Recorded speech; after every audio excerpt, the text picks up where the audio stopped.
Hello, everyone. Welcome back to another episode. And before we get into the episode, I do have an announcement. And the announcement is that I have officially joined the Dedicated Tax Pro family for the tax season of 2026. And I am helping to prepare taxes. So if you are in the need to have someone to prepare your taxes, or if you know someone who has this need, please send them my way to be able to help them to prepare their taxes for the 2026 season. I am so excited to be able to help my community with this service. It's so important. We want to make sure that you get every single penny that you earned, right? That you deserve. So if you would like a free estimate, please send me an email at delacruz period dedicated tax pros at gmail.com. Again, I will include that email in the show notes and show description so you can get your free estimate. And also, there is a referral bonus. So if you refer a client to me, the firm will send you $50. So that's right. You can even earn $50 per client that you refer to the firm. Again, that is Dedicated Tax Pro. I am so excited to be able to serve you guys with this new service. And if you have any questions, please let me know. Now, enjoy the episode. Welcome to the American Dream in the Eyes of Immigrants podcast. I am your host, Heidy De La Cruz, and I am on the mission to change the narrative of immigration, one immigrant story at a time.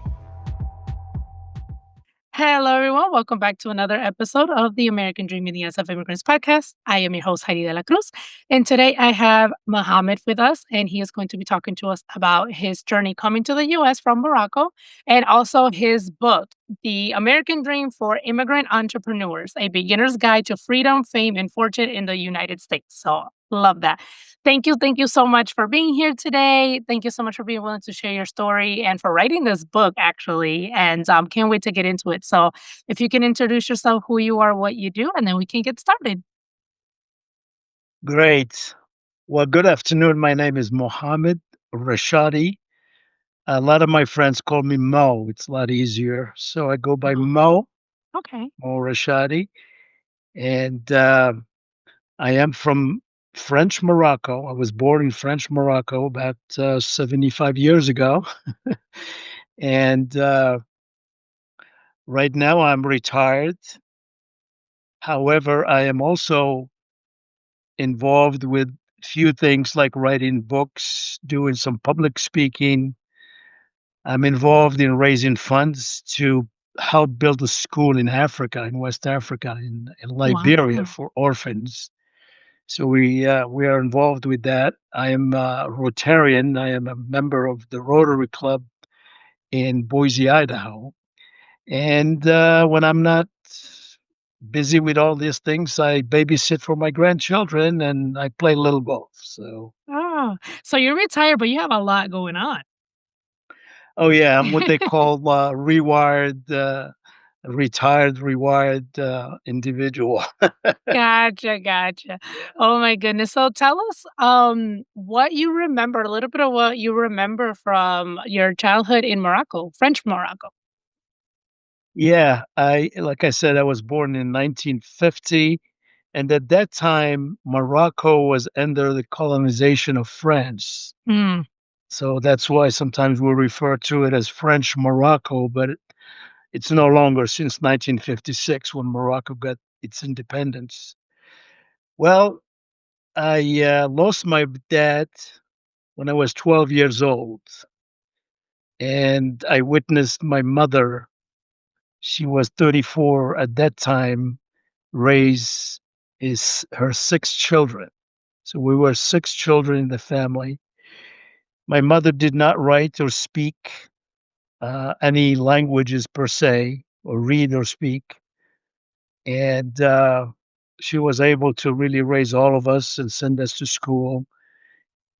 And at that time, I would say we were poor, but again, there are a lot of people that were a lot poorer than we were. So mm, you never really say you're poor until you find out that somebody else is even worse. But yeah. anyway, I grew up in a humble home.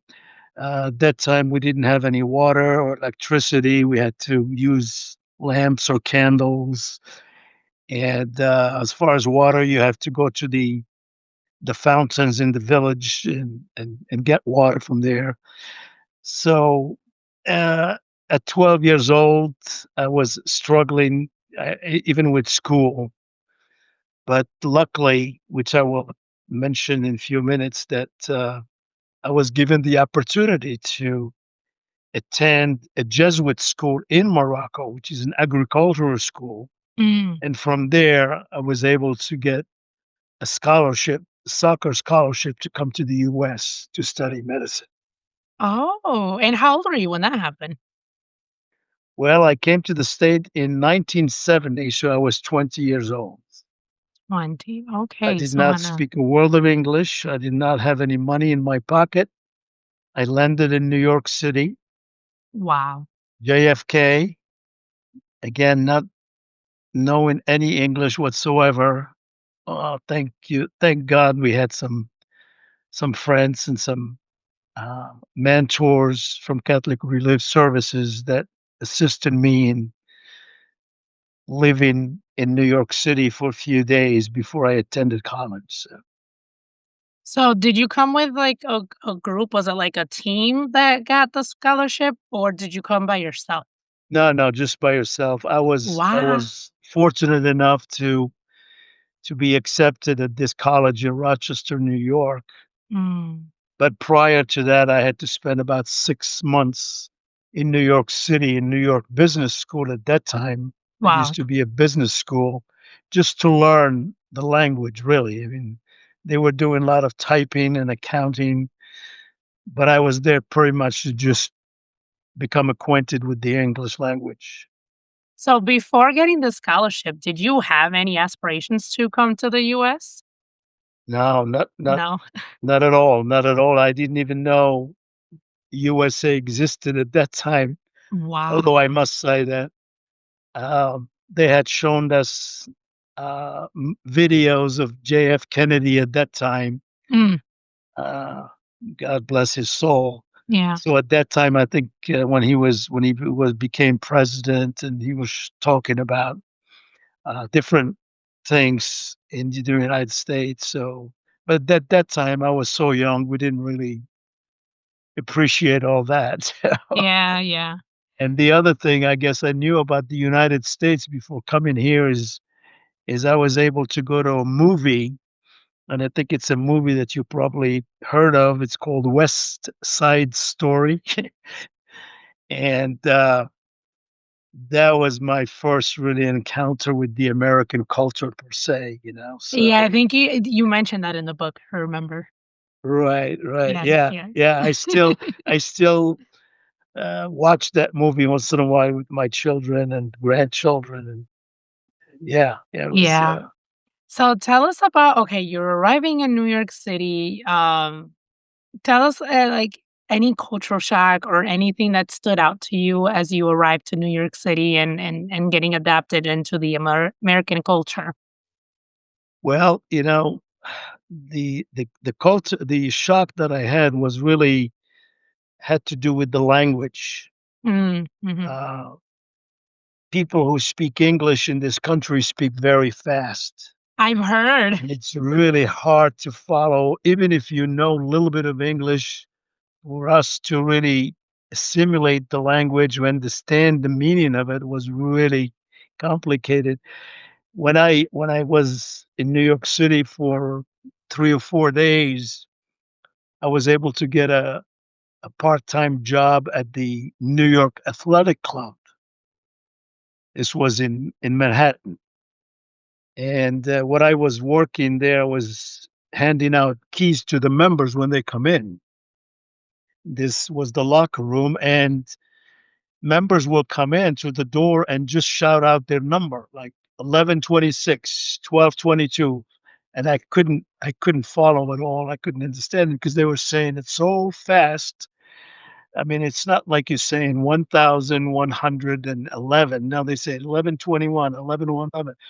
So I had to memorize their faces and memorize the keys. So when they showed up, I will give them their key. So that was Wow. one way of overcoming that challenge I had. So I had to be creative a little bit.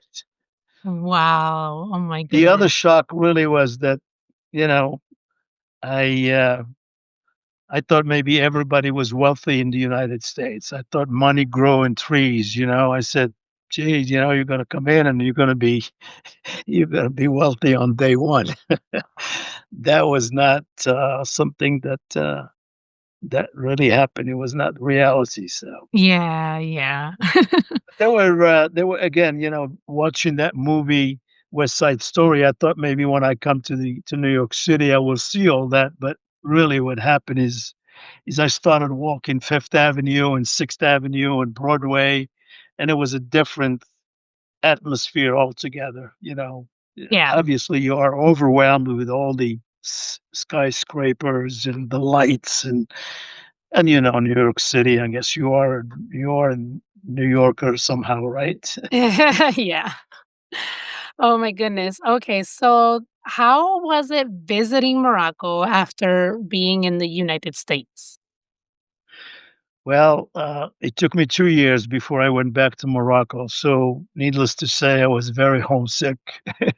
I couldn't wait to go back there. But when I went back in 19, I think it was 19, the summer of 1972, 2 years after I arrived, and it was obviously, I mean, I was really excited to see my family, especially my mother at that time, and all the relatives, all the friends, they were bombarding me with questions. And at that time, I still didn't understand a lot about the United States, but they were asking about movies and stores and sports and the language, the food, the weather. So as you can imagine, sometimes when people see you coming from the United States, it's a big deal. Yeah, It's yes it like, wow, is. y Mhm. tell us about it. So yeah, so I spent I think about 3 weeks, and then I had to come back and go back to school. So, Yeah, so you came on a scholarship and what was the reason you decided to stay? Or did you have another opportunity that led you to stay in the US? well, the goal really was to come to the States to study medicine and then get a degree and go back to Morocco and practice medicine there. Well, it didn't work out that way because the grades in college were not good enough for medical school. At that time, it was very expensive to enter also medical school. A lot of money for tuition, room and board, and all that stuff. So what I ended up doing is after I finished college, I went to Fordham University as a graduate student. So I did my master's and my doctorate there for a few years, and my my objective was really to get a doctorate degree and go back and teach it at the university. However, again, things did not work out that way. I met my wife, who happens to be from Brooklyn. We got married. We moved to California, where she had a job. I looked for a job there. Started working, became a naturalized citizen, and the rest is history, as they say. Is your family still back in Morocco or did your family move?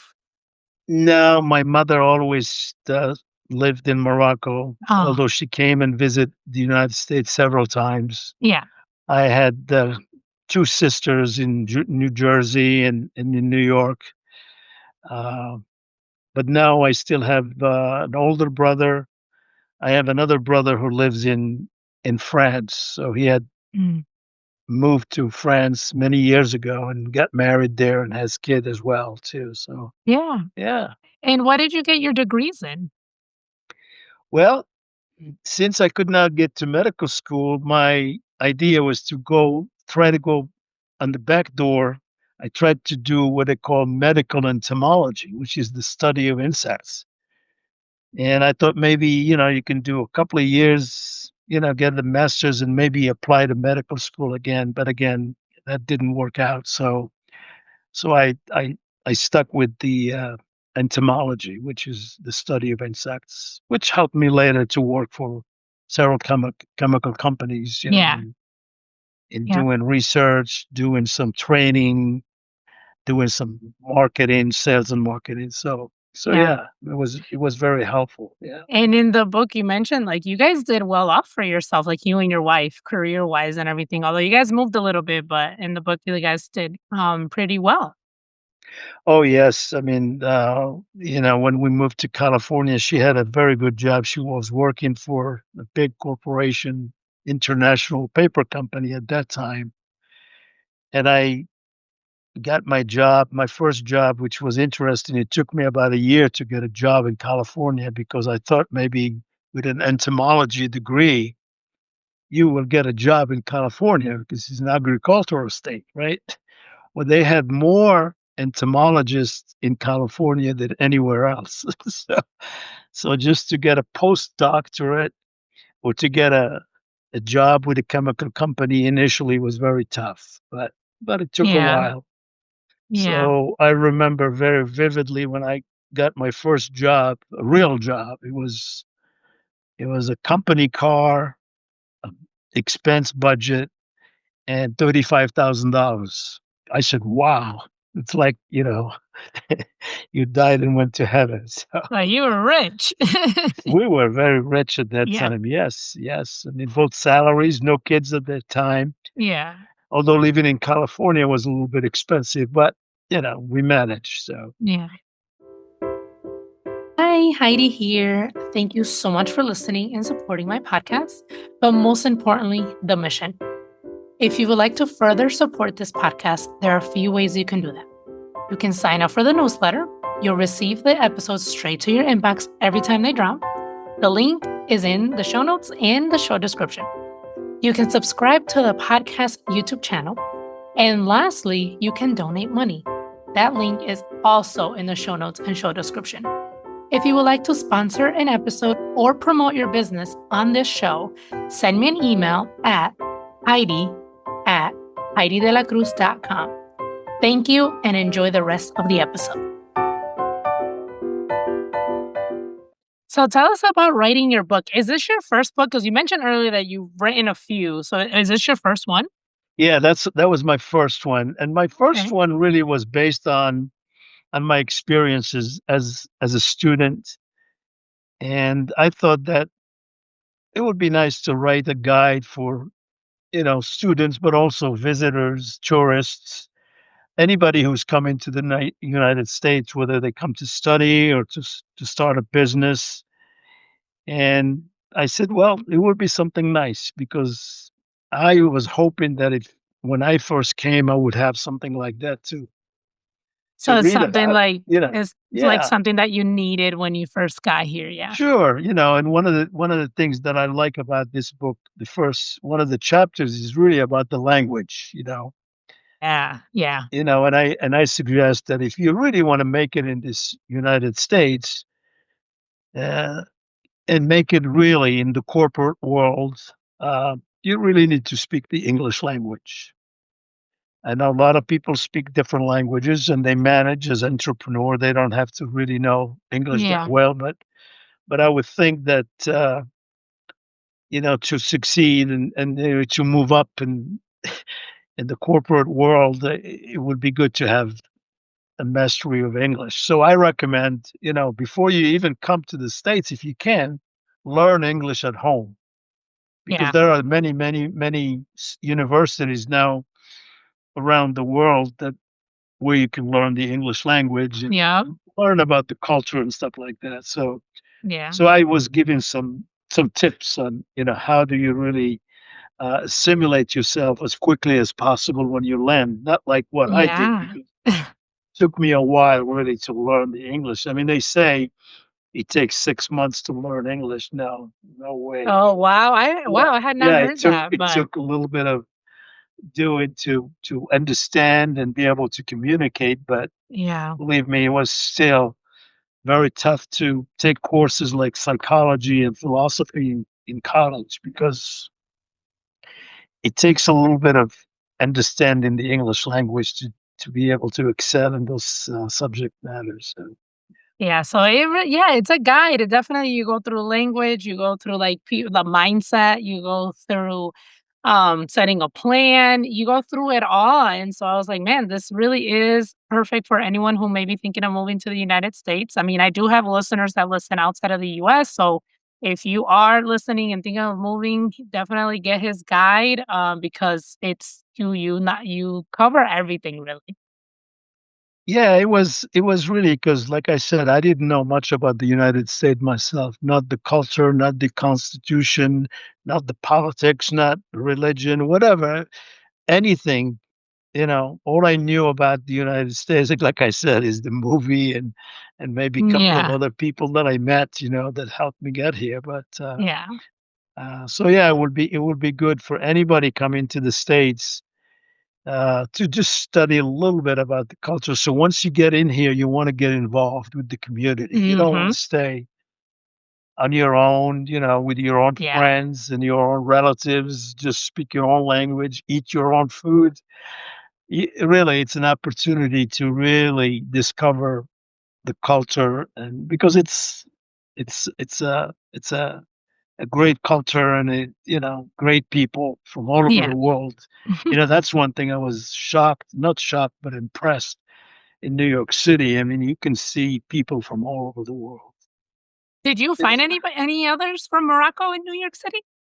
Oh yeah, there were a couple of people I knew. Yeah, a couple of Yeah. people I knew, but there weren't that many. Okay.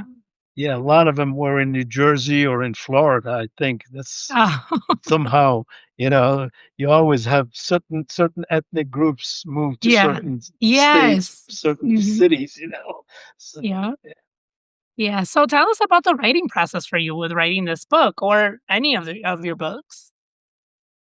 Well, when I decided to write a book, because I always wanted to write a book, and finally in 2018, I said, I better start going with it. And there was a platform online which really uh, said that if you write 10 minutes every day, nonstop, in 30 days, you should have a book. And it did work that way. I enrolled, and they give us, instructions on how to write every chapter, and how to write, every day for 10 minutes. And, by the end of 30 days, the book was ready to go. And it just happened that this platform I was involved with, they helped me with editing, marketing, uh, publishing it on Amazon, and also in some other publishing companies as well. So it appeared that at first, it was a little hard,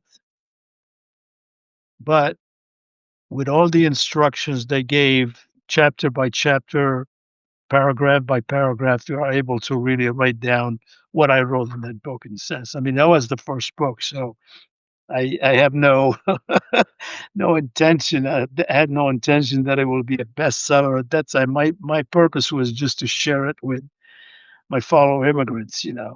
Yeah. Oh, that's awesome. Congratulations on that. Yeah, thank you. And then I went on. Now I wrote another book called Mo's Little Golden Book. This is for Okay. my grandchildren. Oh, It's on beautiful. Amazon also. Just the lessons that I learn and the lessons I share with them. At this time, I'm also writing my memoir in a sense. About what I call maktub. Maktub in Arabic means destiny, written destiny.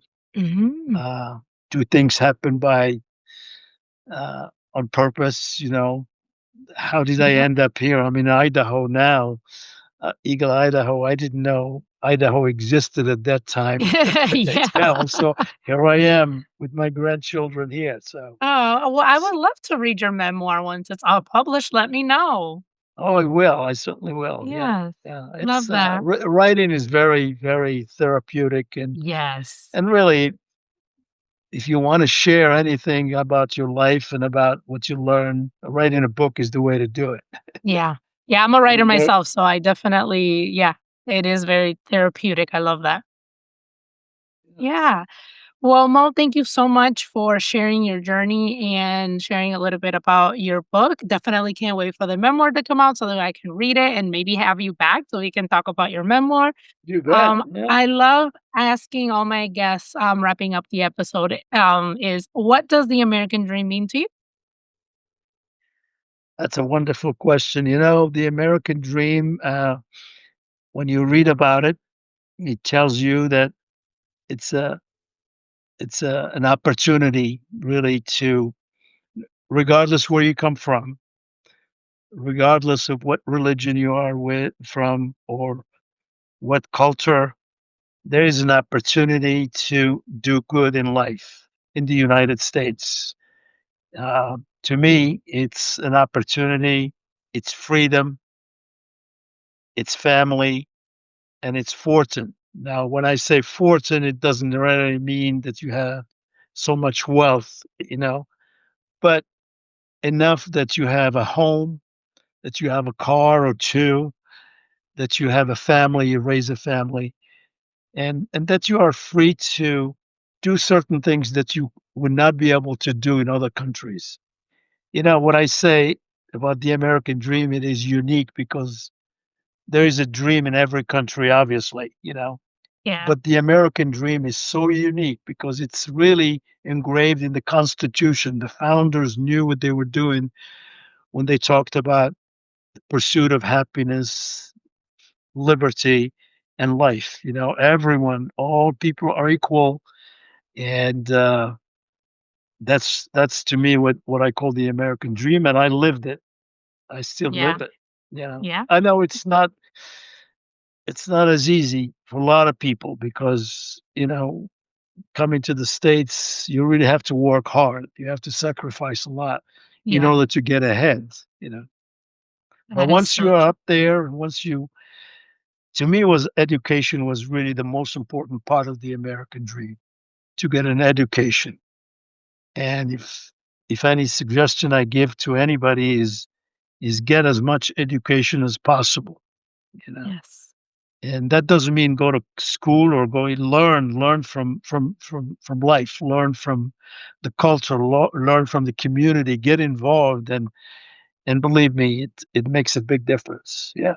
Yeah. That is so true. Thank you so much for that. And thank you, Mo, for your time today. And I will link the Amazon link to your book in the show notes and show description, and also your LinkedIn. So if anybody would like to get in contact with you, they can go ahead and do that. And just thank you so much.